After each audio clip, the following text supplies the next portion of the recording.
top questions that we get asked is, why is there only one good emotion? Why is joy the only, I'm using air quotes, positive emotion on the core emotion wheel?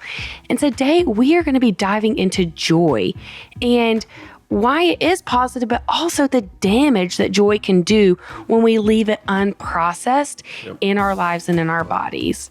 So that is where we are going today. Welcome to the Connection Codes podcast. This is the podcast where we break open those emotions that take us from being disconnected to connected in our relationships and in ourselves. I am your host, Tiara Wages, and joining me is marriage and family therapist, clinical sexologist, Dr. Glenn Hill, and his incredible wife, Phyllis Hill. And together, they have founded the Connection Codes, which is the guide to human connection. And we are so glad you're here. Yes. Hello, world. Hi, friends. Can I say one thing as we start? Yes. I feel so much joy when I do the opening and you look at me.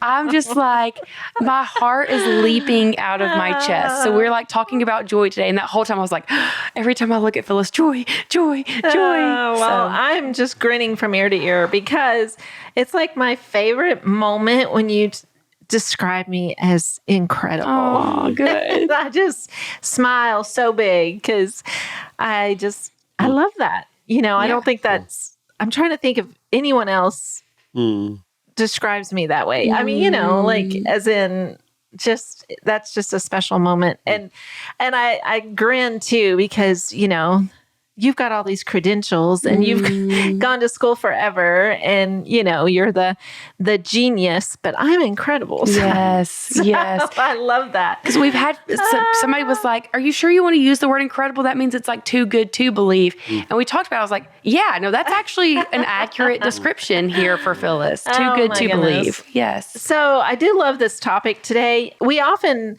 kind of bring out like, what should we talk about? What's some questions that have come in? And, you know, we love answering y'all's questions. So thank you when you email questions in. That always helps. But the joy one, I immediately go to this experience I had with Glenn. I think it was just last week. And we went out to dinner to one of our favorite restaurants with some friends, new friends. It's the first time we'd gone out to dinner with them. And it was very clear that they are very conscious of what they eat. And like, I can't remember all the things, but they're probably have a milk, what's that called? Intolerance. Yep, they have, they're like gluten-free, all these things, right? And the restaurant has fabulous food and it very much the menu worked for them. But then after the meal, Glenn gets flooded with joy. He doesn't process the joy. Well said. And so he orders a Banana Foster, which is this big production that they make right in front of you with flames and everything. And we asked for one of our favorite waiters, Ryan. So we had our favorite waiter, and he is doing this whole production. I'm not going to eat any of it. I've already made that clear. Yeah. They're not going to eat it because they're milk intolerant. So, but it's made for multiple people. Oh yeah, I've had this banana. It's very large. Yes, thank you. And so it was just hilarious to me because Glenn got so flooded with joy and just wanted to share this experience. And then the way it was, we were in a really tight spot in the restaurant, but Ryan had to fit by the table, and he ended up like the flame went too high. And this is our waiter now. He thinks that it got his, I don't know, eyebrows and he was sweating bullets because it was too much. And I was, you know, feeling his pain, but it was just hilarious because when it was all done, then there sits Glenn with all of this massive amount of ice cream. Yeah. And what did I do with it then? You ate it all. Thank you very much. And I was like, oh my gosh. And then we get to the car and he's like, I don't feel good. And I'm like, babe, you maybe should have just processed that joy in the moment. He goes, you know, that would have been a really good idea. Oh my gosh. That's hilarious. And I love that story because there's just moments when we get so caught up in the joy. Yep. And he could not slow himself down, as in he ordered that. And I'm looking at him like, I'm not going to eat any of this, which I even verbalized. And then they're sitting over there who've already made it really clear we can't eat ice cream, or they don't do a lot of sugar. And Banana Foster is like a cup of brown sugar. I think it's more than a cup. It's a very large cup of brown sugar. Yeah. But it was just hilarious to me that Glenn was so flooded with joy that there was no stopping him. And I was just like, well, okay, we'll just watch and enjoy the show. And then afterwards, he was miserable. So this makes a lot of sense to me, you sharing this specific story, because for me, I recognize unprocessed joy in myself when I burn my mouth. So like if I eat pizza rolls or ramen noodles, those two things, it is for sure that my mouth is going to be burned. Like, I mean, I've lost the roof of my mouth before on a pizza roll. And I realized one day, like, oh, this is the danger of unprocessed joy. Like, we are flooded with joy, so we just put it in our mouth when as it's burning. This morning, I make Glenn, when they get to our house, I always make Phyllis her own coffee. And Glenn asked for some this morning. So I make him a latte and I heat his to the temperature that Phyllis's normally is. It's really hot. And then he goes and he puts it in the microwave. And I was like, oh, okay, well, now that I know you want yours hotter, I can make it hotter for you next time, because I take care of my people. Yes, she does. And he said, I just always like my food really, really hot. And now I'm realizing, Glenn, you have trained your mouth. You have so much joy in eating the food that you have trained it where you could just go in instantly without even having to pause. So I really respect this level of dedication to your food and joy that you experience. Well, this episode is Glenn's culinary stuff. Yeah. Yes. Sorry, babe. Those were just that story was the first one. That's amazing. Well, continuing that theme, and I think we shared it on the podcast before, that I used to eat my weight in movie popcorn, and I'd be sick for 2 days. Yes. And are we up to? I don't think we're at 3 years yet. What do you think? 2 years? For sure, 2 years. Yeah. 2.5 maybe. Yeah. And I literally have not eaten movie popcorn since I processed that joy with Phyllis, which is startling to me, because it's not like I made a big, New Year's resolution, no more movie popcorn. I started attending 12-step groups against movie popcorn. None of that. I literally processed, and I'm not against 12-step groups if those benefit you. Awesome. But simply processing the joy of it, I did it the one time, which shifted it, and then I think I did it 2 more times. The next 2 times we went to the theater, and probably the third time, Phyllis brought it up herself, like, so what's happening with that?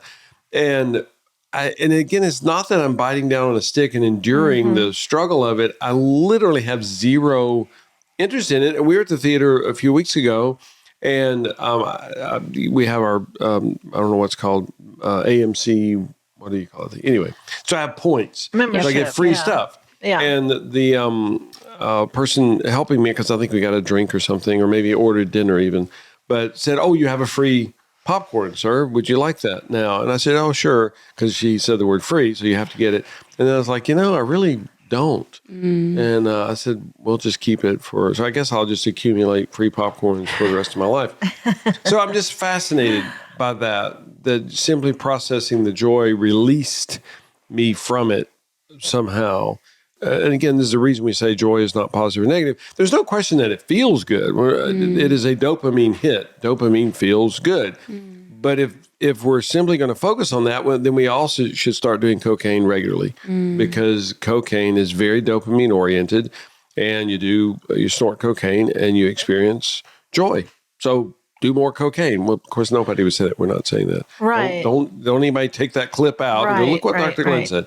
No, well, and actually, I'm glad you're even highlighting that, because that is not our point. And most people can't relate to that even. Like, to me, to bring up cocaine, it's like, oh, well, of course I wouldn't do that. But then when you talk about the Banana Foster and the ice cream, it's like, that is more an acceptable choice in a sense, and I think it was interesting because I was having this conversation. He's a health coach, and he really helps people in their journey of food. Really, it's about food and what we're putting in our bodies. And I was talking to him about this because I think even being faith-based, we celebrate joy. It's almost like the one thing that we are allowed to feel. And we are encouraged to feel joy, and we're encouraged to go towards joy. And it's interesting because if you don't understand that emotion fires in your brain, it's neither good nor bad. It just fires in your brain and it has a message. And we need to tune into the message. If we could really see the kind of neutrality, is that a word? Close enough. Yeah, thank you. Of just emotions, Yeah. we would realize, oh, I just need to process my fear, my sad, my hurt, and my joy, all the same. Yeah. There's not a positive or negative meter about it. And, sunshine, it brings me great joy. And everybody be like, oh, yeah, me too.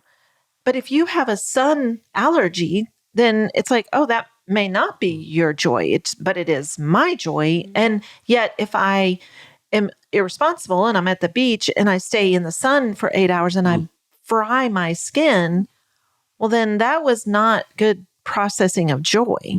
Like there's just a message in it. It's being aware. And okay, so back to the food thing, that was very fascinating, is that if you're saying, if this is part of your foundational belief system where you're like, joy's the only option, we're not supposed to be angry. We're not supposed to be, we're free of guilt. We're free of shame. We're not supposed to fear. And you put all of those in a basket that says no, but joy is a yes. And then you're like, well, I feel a lot of food joy. I feel joy. When I go to the fridge, I feel joy, and I'm allowed to feel that joy, right? We're supposed to feel joy. So I open my pantry and I grab, all the things because I feel joy. Or I'm at the grocery store and I choose Oreos and I choose Doritos and I choose ice cream and I choose root beer. Well, hey, that's all my joy. That's all on my joy list. And so I'm like, well, I'm allowed to feel joy. So I'm grabbing all of that. And then for many of us, I don't know if this is part of your story, if you're listening, that you consume all that and then you actually really nosedive into shame about your health, shame about how you feel, guilt about what you've consumed. And then it's like, wow, that can become this vicious cycle in your life.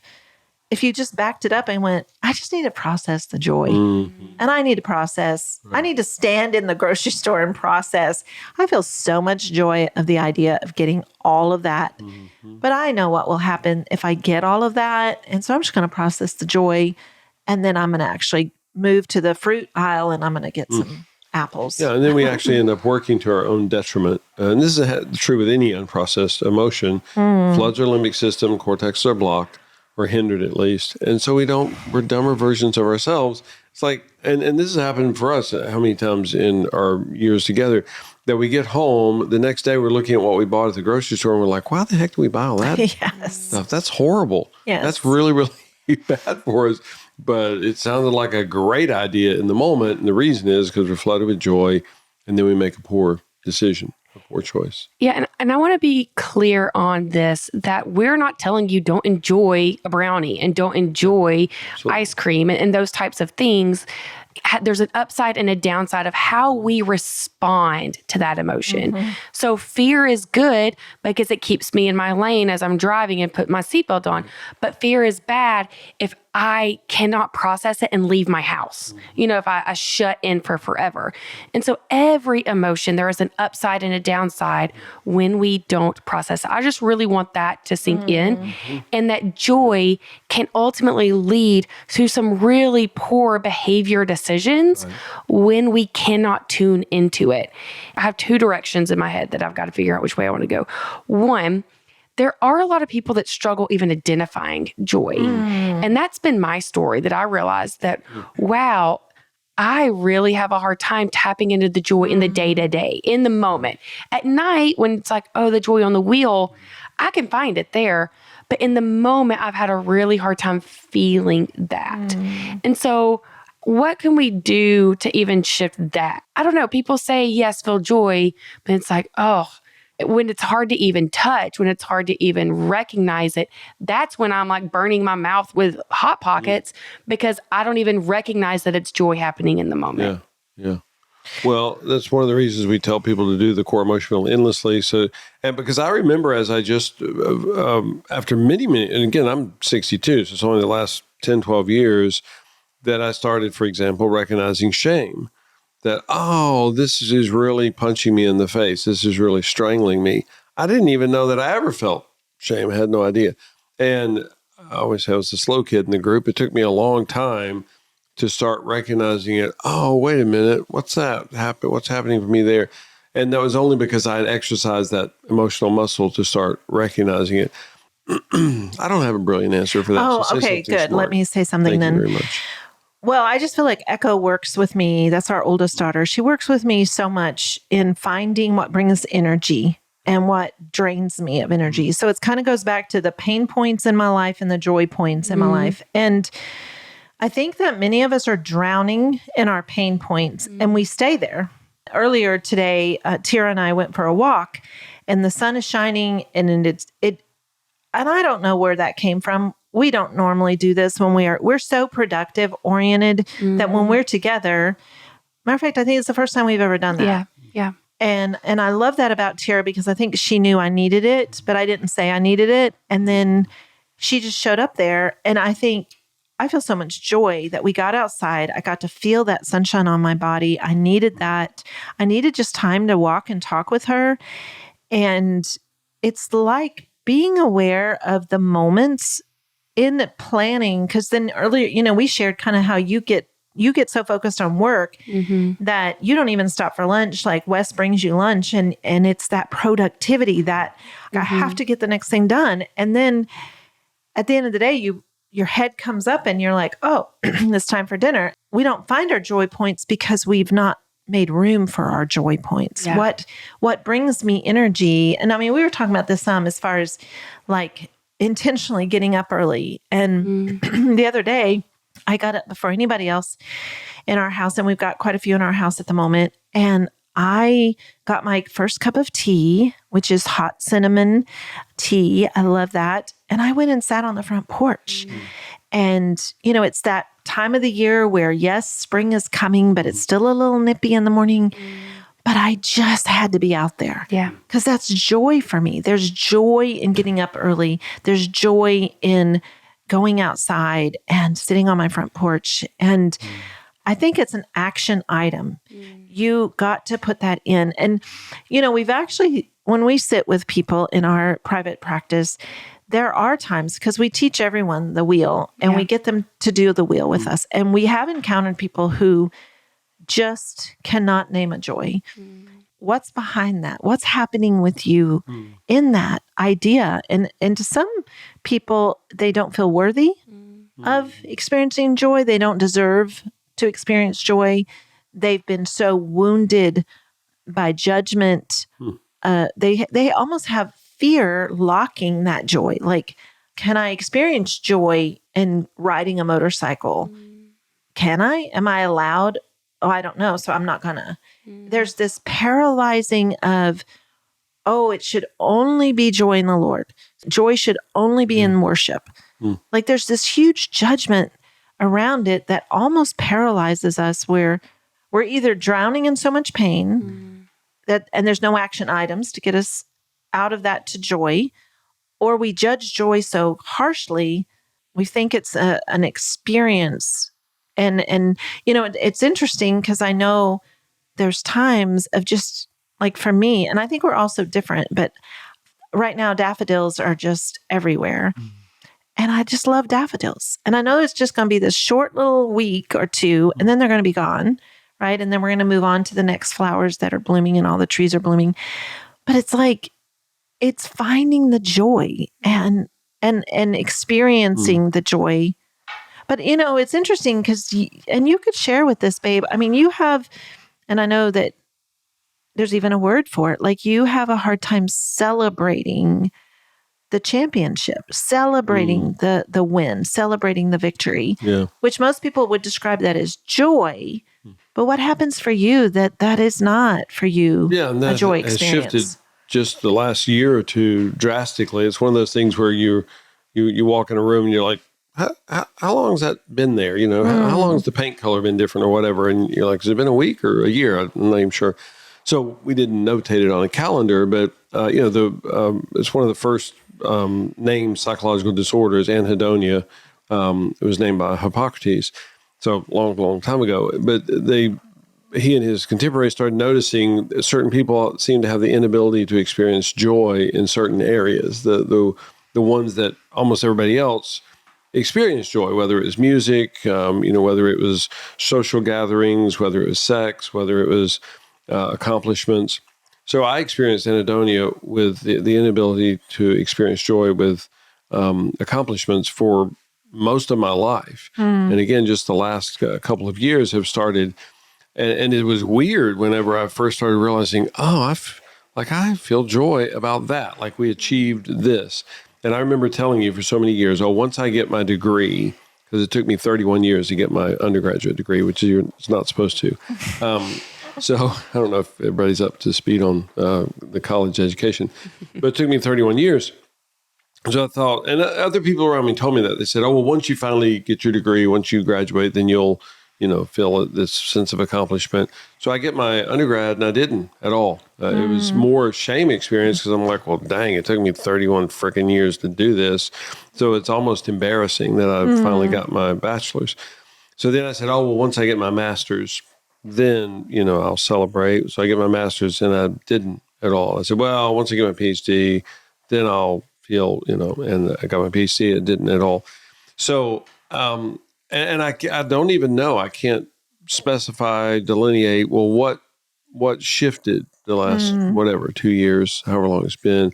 And I don't know the answer to that, but I know, just started noticing, again, a couple of years ago, that I just started experiencing joy about, we did this and we accomplished this. And again, at that point, I would have been somewhere around 60. And it just felt weird. It's like, what the heck? Because I wasn't born that way. I developed that over time. And I can trace it back, go all Freud on it and be like, that's because of what happened when I was 5 years old or whatever. And I don't know. I can't prove or disprove what caused it to be true for most of my life. And I can't prove or disprove what shifted it the last 2 years or so. But it's been amazing. And I so often will say to you, this is an anti-anhedonia moment. It's like, wow, what the heck's happening here? And it feels weird to me to this, moment that's like, dang, we did that, whatever that is. And, but again, it's new enough to me that it still feels odd, but it's pretty awesome. Yeah. I love that. Well, and I think that's a big one. We're all so different, but it does help to realize there are almost, to me, there can be extremes in this, right? Yeah. Where like Glenn sharing that, and he's been very open in this podcast about psychological disorders that he has struggled with in his life. And, anhedonia, I just keep thinking about our children and childhood and who is celebrating your kids. Like, are you celebrating your kids? Do you have others in your life that are celebrating your kids? And I think Glenn didn't have that, a huge void for him. And we were, had, I don't know, in the last couple of weeks, maybe the last month for sure, we had our grandkids at the house. And our granddaughter, it was her birthday weekend, and she was turning 6, and she was very specific about wanting to spend the night at our house for her birthday weekend.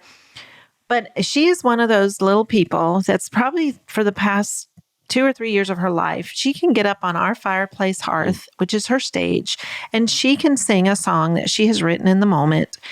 And she can also jump off the stage and dance and then jump up, and I was sitting next to someone, I don't remember exactly who it was, but we were just processing how all of the cousins come and sit and watch her performance. And don't ever tell her this, but at this moment in her life, it's not necessarily the best performance, right? Maybe she has talent. I'm not sure yet. Yeah. But all of the cousins sit there and watch her. And we never know how long the song is going to last. And then when it's over, we all clap like we have just heard a private concert by Taylor Swift, because the way the room goes crazy. And I'm like, man, I wish I'd have had that when I was a kid. Yeah. I wish I had been celebrated like that. Glenn came into my life, and at that time when I was 15, and he heard me sing, and he was like, "Oh my gosh, who's your voice coach?" And I'm like, "What's a voice coach?" And I never had a voice coach. I just could sing, but I had no confidence in that because nobody ever celebrated that. No one until Glenn had ever told me I could sing. No one.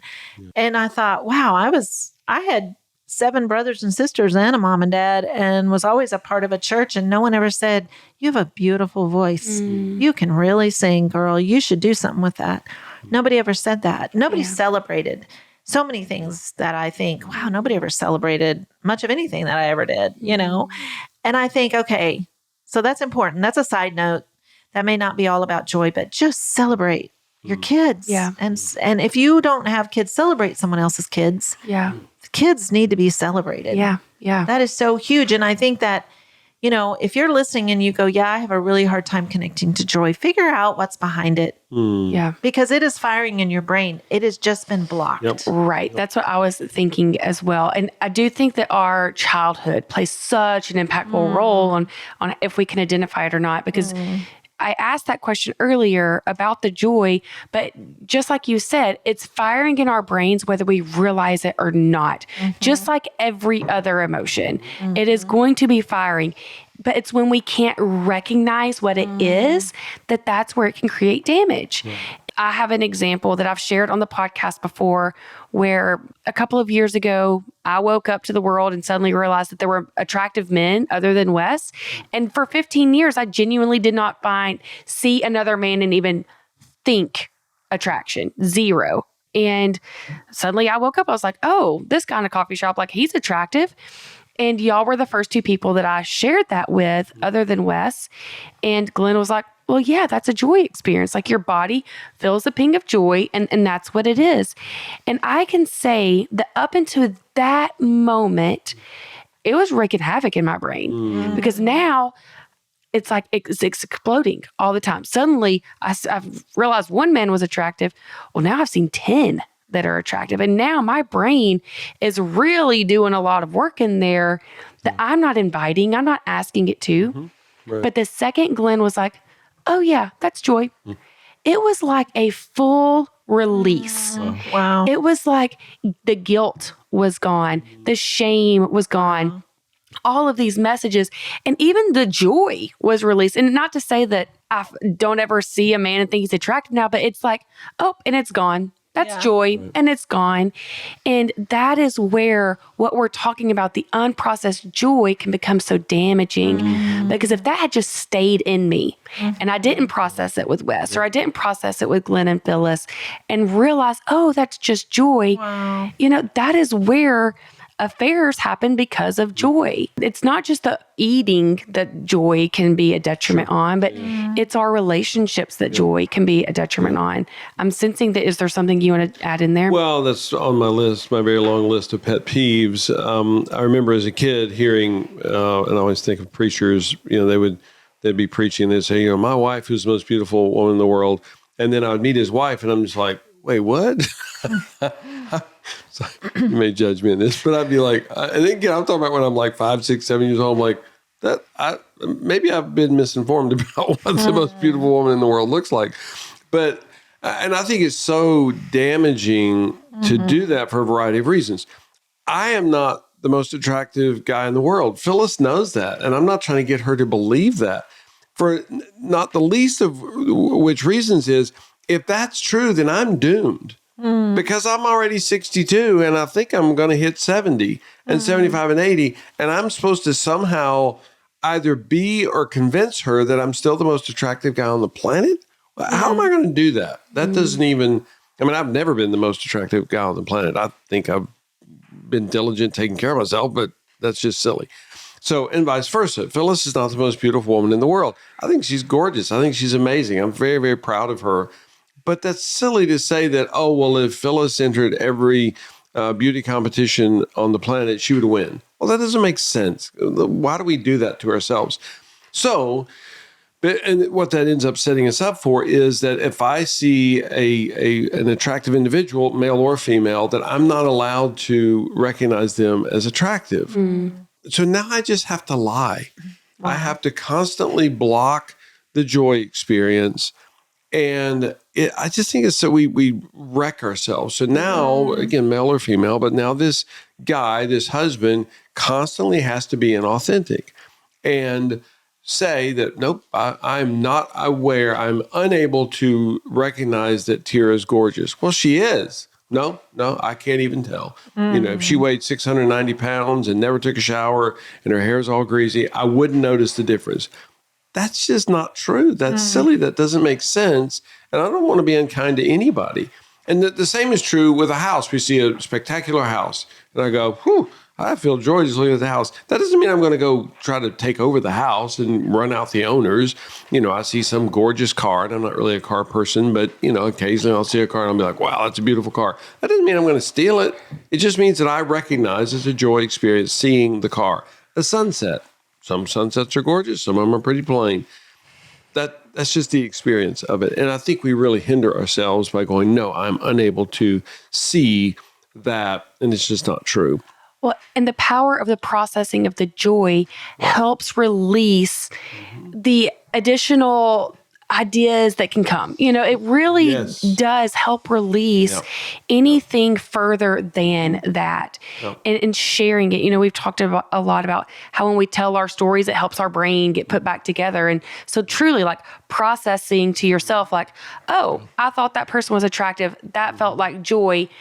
It is so much easier to continue to move forward and not get stuck in, well, maybe I should talk to that person. Maybe I should get that person's phone number. Like things just escalate so quickly when you don't process that joy. And there's just so many things that we have created damage in our society and in our relationships because of unprocessed joy. I am someone that I get really passionate about like government and how the role and effects that it plays on humans. And so I've been really struggling over the last few months of like, how are these senators and people making these decisions? Like, what is unprocessed for them? Like, I genuinely was like, what is going on in their life? Okay, are they voting for that out of shame? Are they trying to prove something to their dad, like that I'm strong? What emotion are these people experiencing?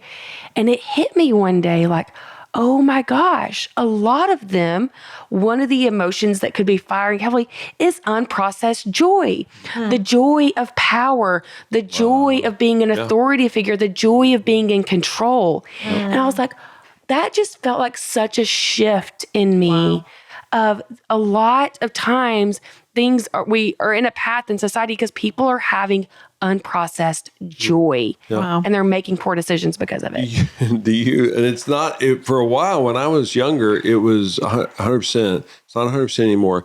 Do you know the vote that Congress miraculously votes on unanimously every year? do. Tell me. What? Pay increases. Oh. What are the chances? They're so united. I mean, they just are like, hey, we're all in this together. We're best buds. It's unanimous. It passes. We all get a pay increase. Really? They all researched this and determined that that was the smartest decision for the country. No, they're flooded with joy. And they're just like, I think that's a great idea. All in favor? Everybody raises their hand. It passes unanimously. What are the chances? So they're just flooded with joy, and they're just like, yeah, I like the idea of getting a pay increase. It's interesting that I'm going to take it a little bit off of that and in the direction of just joy or unprocessed joy. And what we mean by processing joy is talking about it. Yeah. Like identifying it and then talking about it. And we had some friends recently that talking about vacations, because I think sometimes this is a joy thing, right? Like, oh, I want to go, whatever it may be. Like, I have so much joy at the idea of going on a river cruise in Europe with Glenn, as an example. So then the other day we got a brochure on river cruises, and I looked at the boat, and the boat looks like a little tiny rowboat. I'm just like, wait, what? That's the boat? And I had never thought about it. I guess, really looked into it. It's just been this joy experience to me, like this joy that's kind of my dream, my joy. I'm like, that can't be the boat. Like, what in the world? Why are they putting this on this brochure? And I was like, could that even be the boat? And then Glenn and I start talking about it, and it's like the boats, these riverboat cruises, which are crazy expensive, hold 190 people. And I'm like, what? 190 people?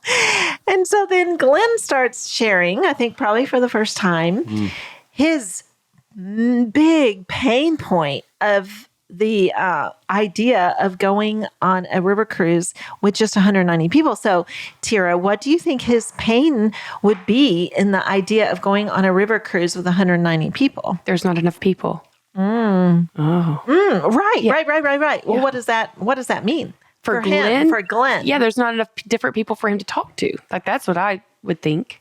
Okay, I probably shouldn't have put you on the spot like Sorry. this. I'll tell you. Tell me. It's that Glenn has a super hard time being shallow.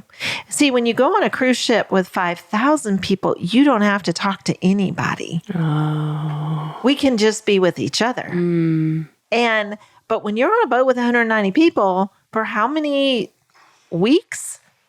Everybody's going to want to talk to you. Well, that's vacation Glenn then, because Glenn loves to talk to people. No, but you can't. You're not going to have conversations of depth. Right. This is all That's going the to be thing. shallow, and I don't do shallow. I He get does not exhausted do by that. shallow well. Yeah. See?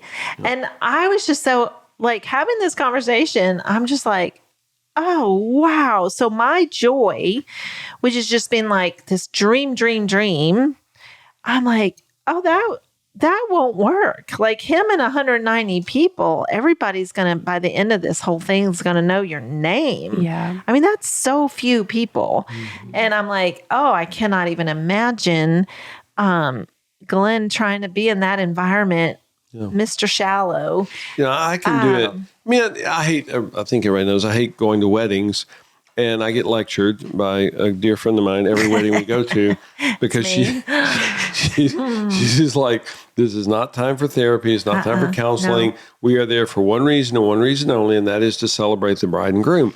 And I'm like, well, yeah, babe, but you do understand they're probably going to hate each other within 6 months. So maybe we could help them to not wreck, crash and burn in their relationship. She's like, nope, that's not what this wedding is for. This is an opportunity to celebrate. And so I'm just like, are you kidding me? What an incredible opportunity to help this poor couple that are going to be wrecked in the next 2 years. She's like, no, that's not what we're there for. Well, part of the reason why I shared that whole story about the river cruise and just talking it through is that sometimes we block our joy out of fear of sharing what our dream is, our joy. And you may be in a relationship where you're just like, I can't share that because of judgment, fear of judgment. It's interesting. We were talking with another couple recently who were like, hey, when you guys go on vacation, we learned this early on. This person said, you do big, only big, like you get the best. And I was like, tell me more about that. I'd love to know that because Glenn and I are pretty frugal. We would rather squeeze more vacations a year into our year and go frugal than to go big, right? So we were listening and oohing and like, oh, tell us about that. And so basically it comes from childhood experiences where he grew up in a family where it was always frugal, like stuff us all. We have a big truck, but no, we can't take the truck, too much gas money. We're going to stuff into the smallest car because it gets better gas mileage. And then we're going to go to wherever we're going to look at the beautiful scenery. And then to save money, we're going to get back in the car and we're going to drive. It's like his whole childhood memories is vacation was painful. So then he marries and he's like, I'm going big. I mean, I'm only going to go big. You only live once, so go big. So I'm just listening to all that. So for him, vacation, joy, major. And then I said, so how often do y'all go on vacation? Yeah. Yeah. What do you think the answer was? Once every 4 years. Thank you. Very little. Yeah. Because it's this imbalance, right? The pain of childhood memories. Yes, process that. But then, man, we live in a reality that says, dude, that means your kids they're rarely ever getting a vacation at all because you only want to do it big. Well, that sounds like a lot of unprocessed pain and joy, Yeah. right? The joy is let's go big or don't go. But yet now what are your kids experiencing? Yeah. It's just the out of balance. And to me, that's the really, really thing. What all that for us Connection Codes is about is learn to tune in. Yeah. Learn to figure it out, hear it. We use the word process all the time, which means talk about it, figure it out, tune into yourself and go, wow, look at what I'm creating. And that's a lot of unprocessed stuff in all of that. Yeah. You know, And the more we discussed it, this couple, I shouldn't laugh about their pain. But so as we're, expanding it, they anticipate spending about $30,000 for a vacation because they have several kids. So they never go on vacation. And so it was really interesting. And, we're pretty good ooers, but it was very interesting. It's like, well, wait, so this isn't working at all. right. So go big, which means 30 grand or whatever. And they don't make all that much money. So, okay, fine. We'll just never go on vacation. So they're literally raising their children with no vacations ever because they don't have an spare $30,000 to spend, which is very sad. Yeah, that's interesting to think about just other ways that joy plays in. In that case, like the joy is even holding him back from experience. Like I have so much joy thinking about what that could be that I'm not even going to reach, I'm just, it's like this elusive thing out into the distance. And so, yeah, Phyllis, exactly what you said. Our goal is for you to be able to identify each core emotion. We want you to feel joy. Joy releases dopamine that's so good for our bodies. It's so good for our health. But we also want you to feel shame because shame gets us out of the bed every day. Shame is what helps us to process the areas that we need to improve on. We want you to feel and identify every emotion. The problem comes when you feel it, but you can't identify it because then you're swimming in it and you're not getting the benefits of what it's trying to tell you. And it's holding you back from experiencing incredibly deep life. Yeah. And I just want to share, we've lived in the house where we are now almost 11 years, but the house before that was 14 years. I spent 8 years renovating a bathroom and never really completely finished it. We sold the house before I finished it. 8 years. But it was amazing. And it's not worth it. Dude, just finish the stupid bathroom. Are you kidding me? 8 years? That doesn't make sense. So I experienced so much joy about each tiny little detail. Some people call that perfectionism. And that's a bad thing, not a good thing. Now, when it was finished, is it pretty stellar? Yeah, but it took 8 years to do. And I remember we went to Maine. I think we counted, it was 21, 22, 23 times. Well, years in a row. Right. Yeah. Because Phyllis has a brother there that she's real close with, and we were close with them and their kids. But anyway, every summer we would go up, and her brother had done a new project on their house, on their property. And I was in construction at that point, and I would walk around going, oh, well, see, that's not right. That's not correct. That's not perfect. And we did this year after year after year. And finally one year, and this is way pre-Connection Codes, so we weren't very good at this, but finally Phyllis goes, yep, but they got a new office. Yep, but they got a new bathroom. Yep, but they got a new kitchen. And I'm like, yeah, but it's not perfect. And so I'm so frozen, both in the desire for joy, the perfection, and the pain of imperfection. So I just never even get it done. Or take 8 years to renovate a bathroom. Whereas her brother is just like, get it done. Is that piece crooked? Is this paint not perfect? Yeah. Okay. So what? And I would suggest it is a disorder of the psyche. It's a psychological disorder that I'm unable to do the thing because I want it to be perfect. And so that freezes me.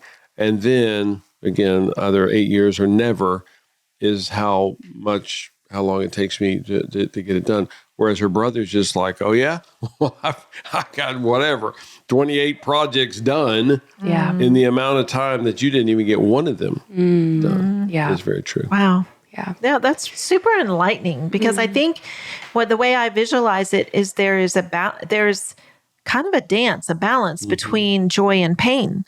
Because just like what you're saying, the perfection is that joy, but the pain is the imperfection. But if the joy of the perfection freezes you, or the pain of the imperfection freezes you, then you're just frozen and you're not able to just experience life and to move through all of the emotions. And wow. And with that, we cast judgment on ourselves for experiencing anything. Yeah.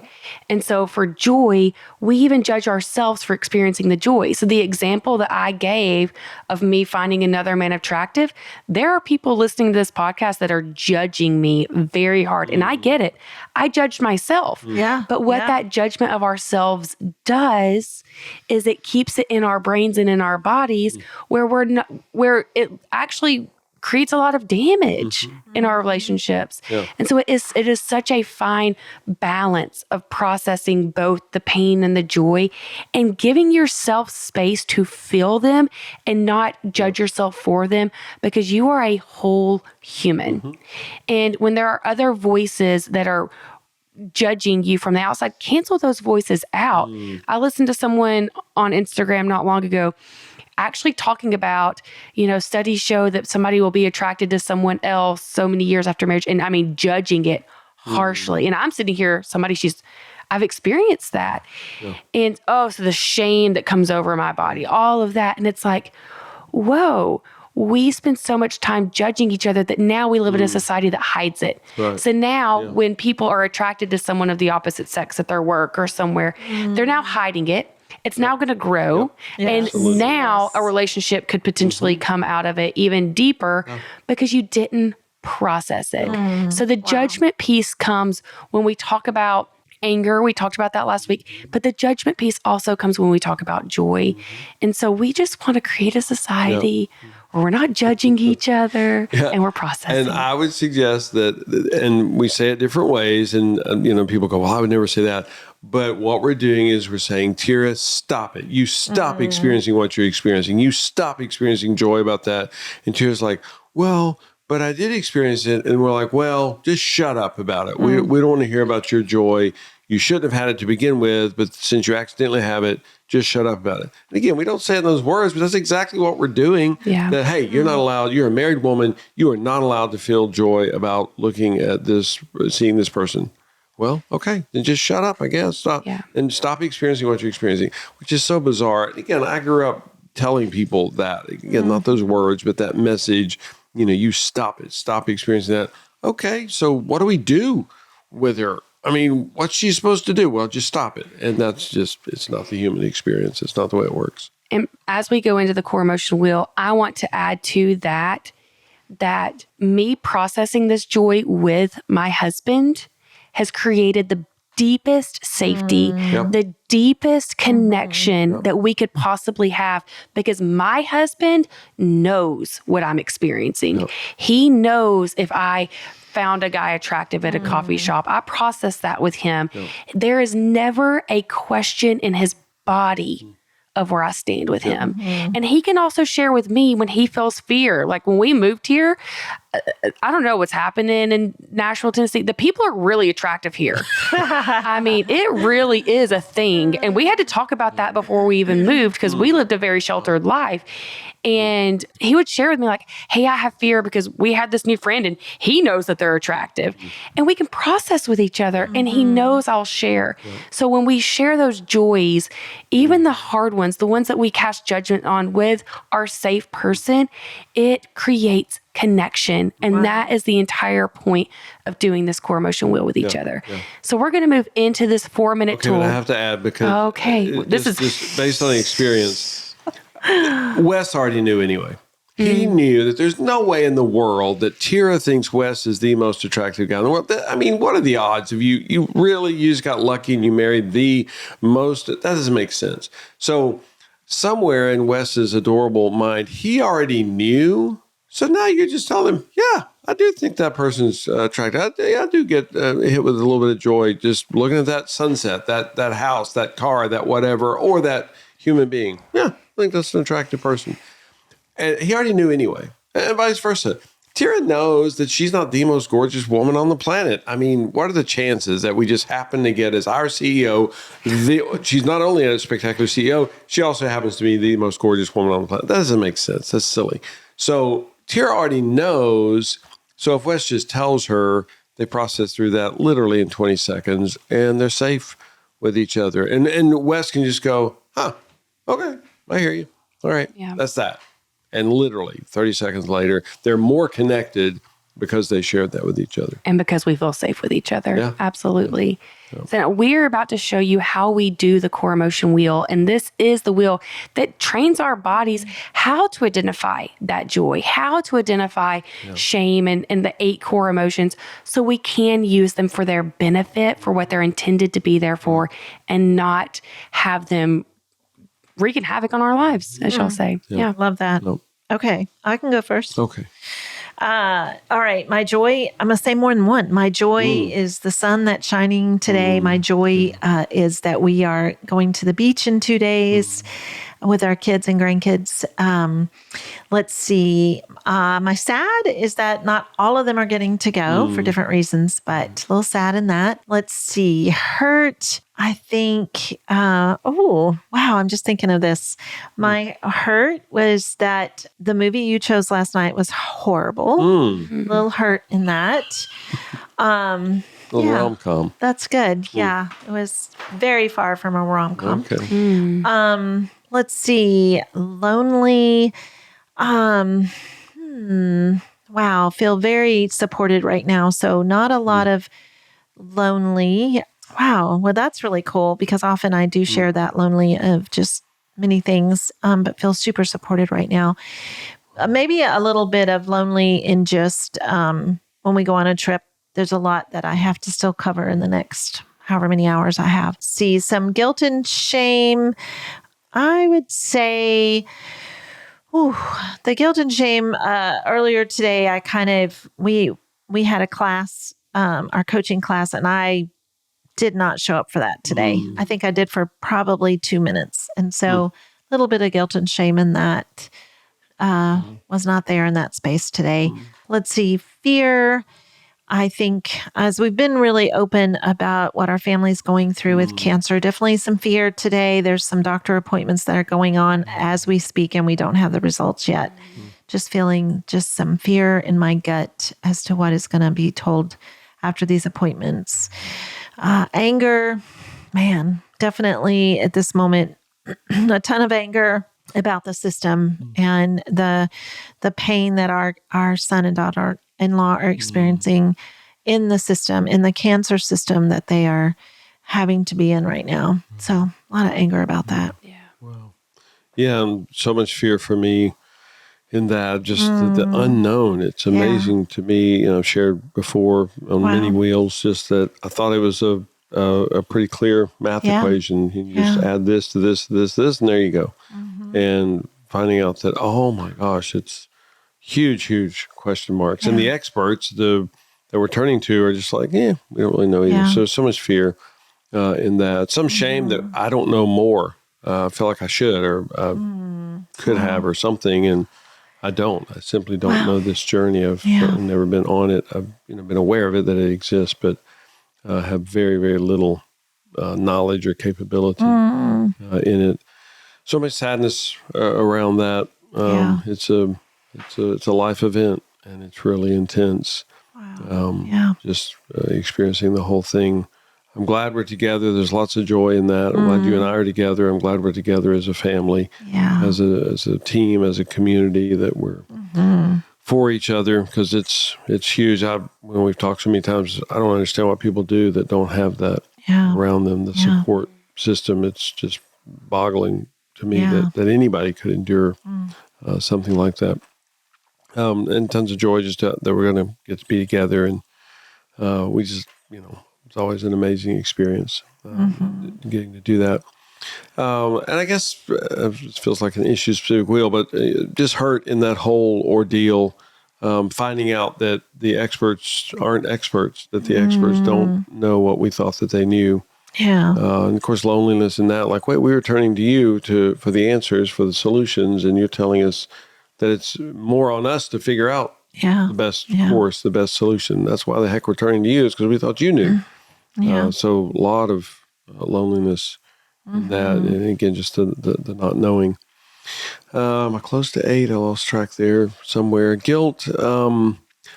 just guilt that I don't know more to do. I don't know what the right thing is. And even the past 24 hours, past 48 hours, like, did I do the good and right thing? Did I do the best thing? And just not knowing. And I get hit with guilt, even in not knowing if it was the right thing, the correct thing to do. I don't know if I mentioned anger, but so much anger in this whole mess of a journey. It's like, so intense. Again, anger that the experts are not experts. They don't know the answers that we thought that they knew.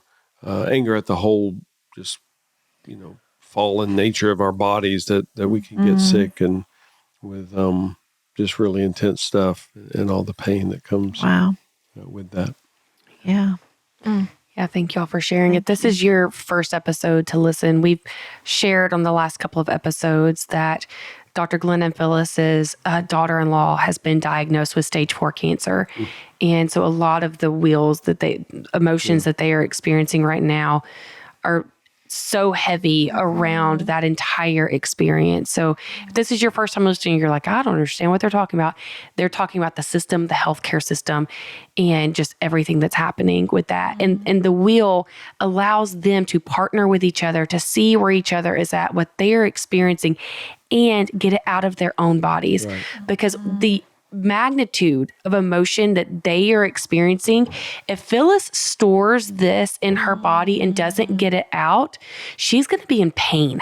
She's like physical body pain. And she may be in some pain, but down the road, it will destroy her body. We are not meant to store it. And so this tool is just so incredibly powerful in relieving that for our future selves. And guys, we thought this was going to be our short episode. Yeah. We had so much joy sharing our joys that it is not a short episode. No. And we thank our listeners for being here. This is the easiest joy for me to process, just being with y'all, hearing from y'all, seeing your reviews and your comments when you write in. So incredibly powerful. Thank you for showing up with us each week. And we do all of this because you need this. You deserve this. So let's do this. Let's do this.